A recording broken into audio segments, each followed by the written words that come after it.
Assalamualaikum warahmatullahi wabarakatuh. Perkenalkan, nama saya Eka Nur Akila Zahra dari Prodi S1 Administrasi Rumah Sakit semester 4 dengan NIM 23316901005. Di sini saya akan membuat video penugasan UAS dengan mata kuliah Manajemen Bisnis. Di sini saya akan meringkas materi yang kelima, yaitu mengembangkan dan menetapkan harga produk layanan kesehatan. Nah, untuk yang pertama ada pengembangan produk layanan rumah sakit. Pengembangan layanan rumah sakit bertujuan untuk meningkatkan kualitas, efisiensi, dan akses pelayanan kesehatan bagi masyarakat. Nah, tujuannya ini adalah supaya SDM atau layanan di rumah sakit itu mumpuni atau maju. Nah, jika rumah sakit ini efisien dan kualitasnya bagus, pasti banyak pasien yang akan berdatangan. Nah, untuk hal itu diperlukan beberapa tahap, yaitu seperti peningkatan mutu layanan rumah sakit. Rumah sakit harus menerapkan standar pelayanan yang jelas dan teratur serta menyediakan sistem rujukan yang efektif. Nah, rumah sakit juga harus memberikan kemudahan bagi pasien yang berobat ke rumah sakit tersebut. Misal rumah sakit tersebut tidak mampu menangani, nah rumah sakit itu mampu memberikan rujukan atau masukan yang baik untuk pasien ini supaya dipindah ke rumah sakit yang mana. Dan untuk yang kedua yaitu pengembangan sumber daya manusia. Nah, rumah sakit perlu melakukan pelatihan berkelanjutan bagi tenaga kesehatan. Maksudnya itu rumah sakit itu harus memberikan pelatihan atau pengembangan SDM. Contoh seperti diklat atau seminar bagi staf-staf karyawan atau dokter yang ada di rumah sakit. Nah, tujuannya itu supaya SDM di rumah sakit itu meningkat dan maju. Dan yang ketiga adalah peningkatan sarana dan prasarana rumah sakit. Harus menyediakan fasilitas medis yang canggih dan memadai dan mengadopsi teknologi kesehatan terbaru agar pelayanan menjadi lebih akurat dan efisien. Nah, maksudnya itu rumah sakit harus memberikan sarana prasarana yang canggih dan modern agar rumah sakit tersebut tidak kalah saing dengan rumah sakit lain seperti alat-alat medis yang canggih dan tenaga kesehatan yang berkualitas. Untuk selanjutnya yaitu manajemen rumah sakit, meliputi perencanaan, studi kelayakan, alokasi anggaran yang tepat, serta evaluasi berkala untuk memastikan pengembangan yang tepat sasaran dan berkelanjutan. Dan maksud dari evaluasi adalah diadakannya evaluasi di rumah sakit tersebut, yaitu untuk mempelajari kesalahan-kesalahan fatal yang ada pada masa lalu atau kejadian yang telah terjadi. Dan yang kedua ada analisis biaya pelayanan kesehatan. Nah, biaya pelayanan kesehatan semakin meningkat disebabkan oleh beberapa faktor, seperti yang pertama itu meningkatnya penyakit kronis dan degeneratif. Nah, semakin banyak penyakit kronis, anggaran pasti akan meningkat karena penyakit kronis itu pasti memerlukan obat-obat yang sangat ampuh dan alat-alat medis yang canggih. Dan yang kedua yaitu orientasi pelayanan yang lebih bersifat kuratif atau pengobatan preventif atau pencegahan. Nah, maksud dari pelayanan yang lebih bersifat pengobatan adalah jika ada pasien yang datang, itu kita juga akan memberikan obat dan pastinya akan memberi edukasi agar mencegah penyakit itu supaya tidak terjangkit kepada pasien tersebut. Nah, untuk yang ketiga adalah penggunaan teknologi medis yang canggih, yang biayanya tinggi. Nah, jika kita menggunakan biaya medis yang canggih, pasti kita juga memerlukan biaya yang tinggi karena semakin canggih alat medis tersebut, pasti biayanya juga akan semakin lebih tinggi dari alat-alat tersebut. Nah, yang selanjutnya yaitu meningkatkan usia harapan hidup yang menyebabkan peningkatan kasus kronis. Yang terakhir adalah inflasi di sektor kesehatan. Nah, di Indonesia ini juga sangat banyak beban biaya kesehatan, mayoritas masih ditanggung oleh masyarakat. yang ditanggung itu masih ada 74,9%. Sedangkan pemerintah hanya menanggung sekitar 26,1% dari 74 itu sendiri. Kondisi ini menyebabkan akses masyarakat terhadap layanan kesehatan menjadi terbatas. Oleh karena itu, rumah sakit harus mampu mengendalikan biaya agar pelayanan tetap terjangkau. Nah, rumah sakit itu juga harus siap memberikan pengobatan yang gratis dan canggih, tetapi dengan harga yang terjangkau. Nah, sehingga itu pasien juga akan maksudnya tuh loyal kepada rumah sakit itu, seperti itu. Untuk yang selanjutnya yaitu ada pengendalian biaya pelayanan. Nah, di pengendalian biaya pelayanan ada beberapa faktor yang meliputi efisiensi ekonomi atau meningkatkan efisiensi dalam penggunaan sumber daya. Maksudnya itu jika kita menggunakan sumber daya apapun, kita harus memanfaatkannya dengan baik agar pemanfaatan itu bisa mendapatkan hasil yang efisien sehingga tidak menambah biaya. Dan yang kedua yaitu standarisasi pelayanan. Nah, standarisasi pelayanan adalah mengurangi variasi biaya seperti mengurangi biaya keluar, yaitu tidak menggunakan biaya untuk kepentingan yang kurang perlu atau tidak perlu dalam pelayanan kesehatan seperti meminimalisir biaya. Dan yang ketiga adalah sistem pembayaran prospektif, yaitu mengatur pembayaran berbasis paket pelayanan untuk mencegah pelayanan berlebihan.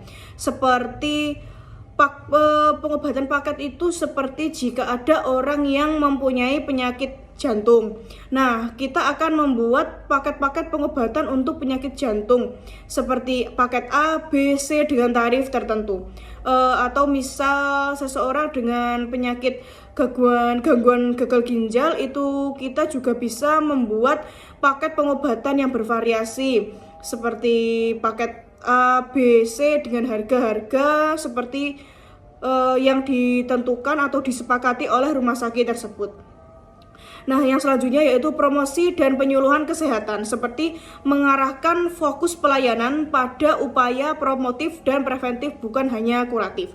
Nah, maksudnya promosi dan penyuluhan kesehatan itu kita melakukan promosi kesehatan. Kita melakukan promosi kesehatan kepada masyarakat. Nah, tujuannya itu agar masyarakat juga bisa mengetahui adanya paket-paket pengobatan yang ada di rumah sakit kita. Nah, promosi itu bisa terjun langsung dengan masyarakat sekitar daerah. Misal kita melakukan promosi atau penyuluhan yang ada di desa-desa, seperti kita bisa langsung terjun ke rumah-rumah warga dengan memberitahu bahwa rumah sakit kita memiliki paket pengobatan. Nah, paket tersebut kita buat lebih terjangkau sehingga pasien itu mampu dan minat untuk melakukan pengobatan di rumah sakit kita. Yang selanjutnya yaitu penggunaan sistem Kasenik atau DRG, mengelompokkan pasien berdasarkan penyakit untuk mengatur biaya pelayanan yang lebih akurat. Nah, maksudnya itu kita mengelompokkan pasien-pasien dengan jenis penyakit yang tertentu. Misalnya untuk pasien yang memiliki keluhan penyakit ginjal, jantung, dan tipes atau penyakit panas, pasti biayanya juga berbeda karena untuk penyakit ginjal atau serangan jantung seperti itu pasti akan mendapatkan atau lebih mengeluarkan biaya yang besar. Contoh, jika penyakit gagal ginjal pasti kita membutuhkan untuk cuci darah. Nah, cuci darah sendiri itu juga memerlukan biaya yang sangat besar. Nah, untuk penyakit panas mungkin hanya membutuhkan pengobatan yang tidak begitu mengeluarkan biaya. Pasti jika rawat inap pasti hanya infus, makan, atau hanya diberi obat-obat biasa. Tidak seperti penyakit serangan jantung atau gagal ginjal yang lebih memerlukan biaya yang lebih besar. Nah, untuk yang keempat sendiri adalah penetapan tarif pelayanan kesehatan. Tarif pelayanan kesehatan adalah biaya yang harus dibayar pasien untuk mendapatkan layanan di rumah sakit. Penetapan tarif harus rasional dan mempertimbangkan beberapa aspek seperti biaya unit atau unit cost, yaitu total biaya yang dikeluarkan untuk menghasilkan suatu pelayanan dibagi dengan jumlah pelayanan yang diberikan. Maksudnya itu pasien mengeluarkan biaya untuk menghasilkan suatu pelayanan. Nah, kita itu mengeluarkan biaya untuk mendapatkan pengobatan dari rumah sakit itu. Dan jumlah atau yang dikeluarkan itu juga harus rasional dengan hasilnya. Misal kita membayar besar, nah itu juga harus diberikan obat yang bagus atau ampuh. Maksudnya itu tidak obat yang kualitas ke bawah. Nah, yang selanjutnya yaitu karakteristik produk, yaitu nilai atau manfaat yang dirasakan oleh pasien. Nah, seperti ini. Pasien kan sudah membayar ke rumah sakit dengan harga yang besar. Nah, pasien itu juga harus mendapatkan manfaat dari pembayaran besar yang dilakukan. Misal pasien itu sudah membayar berapa ratus juta nih. Nah, dari berapa ratus juta itu, pasien juga harus mendapatkan nilai dan manfaat. Oh, saya bayar segini, obatnya ampuh dan bagus, seperti itu. Nah, itu kan adalah manfaat atau nilai yang dirasakan oleh pasien. Dan untuk yang terakhir yaitu harga pesaing, tarif yang ditetapkan oleh rumah sakit lain. Nah, rumah sakit kita juga harus bersaing dengan rumah sakit lain. Misal, rumah sakit lain menetapkan harga A dengan paket A, B, C, D. Nah, rumah sakit kita juga tidak boleh kalah saing dengan rumah sakit tersebut. Rumah sakit kita juga harus memberikan harga yang terbaik yang sudah disepakati oleh rumah sakit itu sendiri. Nah, untuk yang selanjutnya yaitu tujuan penetapan tarif. Yang pertama yaitu menutupi biaya operasional rumah sakit.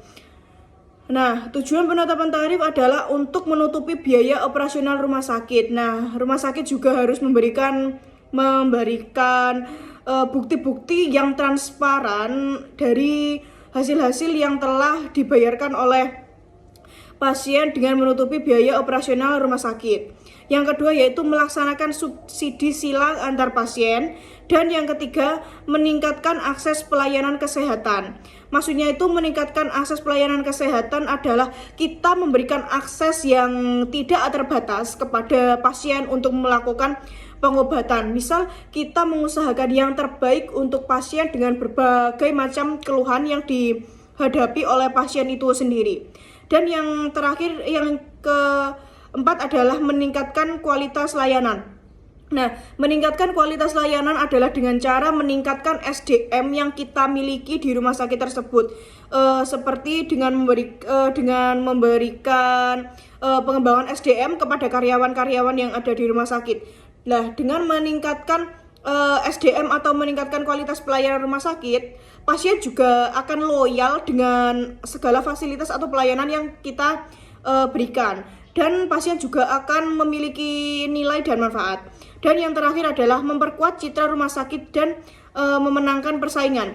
Maksudnya itu kita harus memperkuat citra rumah sakit di masyarakat, yaitu memberikan rumah sakit citra yang baik saat kita mempromosikan kepada masyarakat langsung saat terjun ke rumah sakit, yaitu dengan mempertahankan nama baik atau citra rumah sakit agar dipandang baik atau bagus oleh masyarakat. Dan yang selanjutnya juga memenangkan persaingan. Maksudnya itu kita saat bersaing dengan rumah sakit lain, kita juga akan menang baik dari segi pelayanan kesehatan, SDM, dan juga kualitas layanan atau biaya. Dan yang keenam adalah strategi penetapan tarif. Dalam rumah sakit juga ada strategi penetapan tarif seperti yang pertama, full cost pricing, yaitu tarif dihitung berdasarkan biaya total ditambah keuntungan. Dan yang kedua adalah target rate of return pricing. Tarif ditetapkan dengan target keuntungan tertentu. Yang selanjutnya yaitu acceptance pricing, tarif mengikuti rumah sakit yang menjadi acuan harga di daerah tersebut.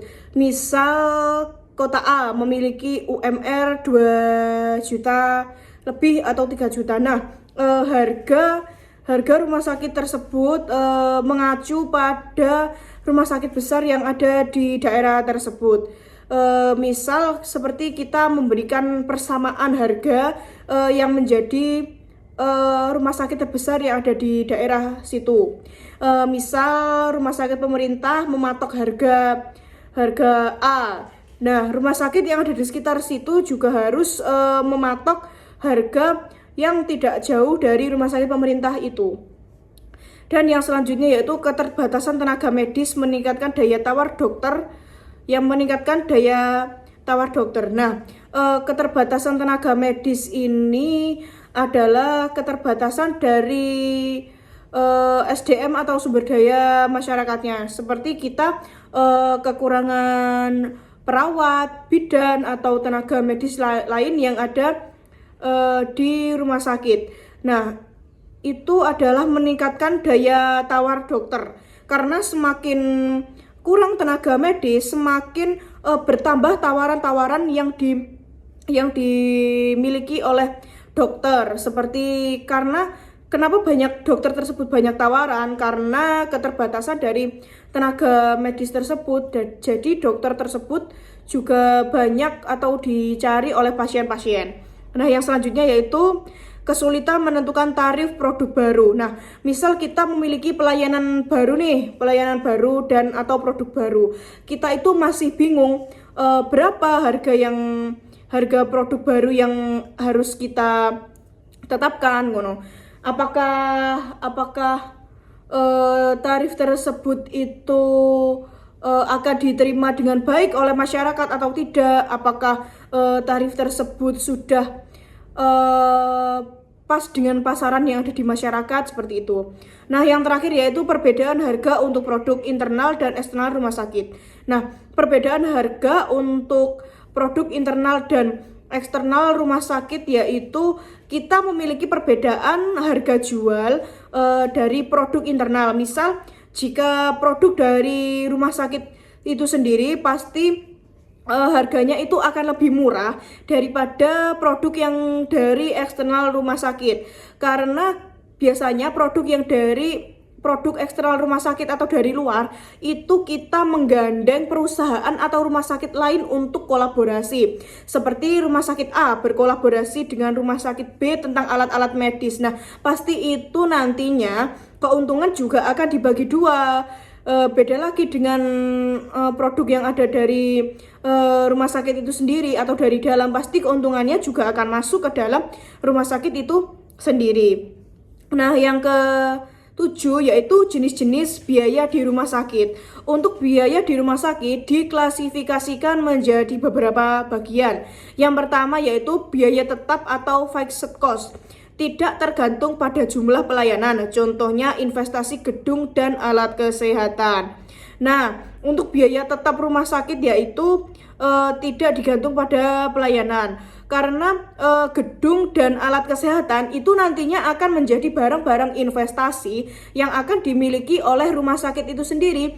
Misal untuk gedung kan akan misal gedung yang baru pasti juga akan meningkatkan kualitas layanan seperti adanya kamar VVIP yang lebih bagus dan meningkat atau pelayanan yang baik. Nah, untuk alat-alat kesehatan juga nantinya akan menyediakan alat-alat yang lebih canggih sehingga pasien juga akan mendapatkan pelayanan yang maksimal. Dan yang ketiga adalah biaya variabel atau variable cost. Perubahan sesuai jumlah pelayanan. Contohnya obat-obatan, bahan habis pakai atau listrik. Nah, biaya variabel itu sangat banyak contohnya yaitu obat-obatan. Obat-obatan itu kan barang habis pakai. Misal kita stok paracetamol 100 biji. Nah, jika 100 biji itu sudah habis, pasti kita akan order lagi dari pabrik. Nah, itu kan yang dinamakan produk habis pakai. Nah, yang selanjutnya juga listrik. Biaya listrik kan juga habis pakai. Jika energinya sudah dibuat untuk rumah sakit, pasti jika habis kan kita akan mengisi listrik itu. Misal kita menggunakan listrik yang pulsa. Nah, jika energinya juga sudah habis, pasti kita akan memberi pulsa yang baru seperti itu.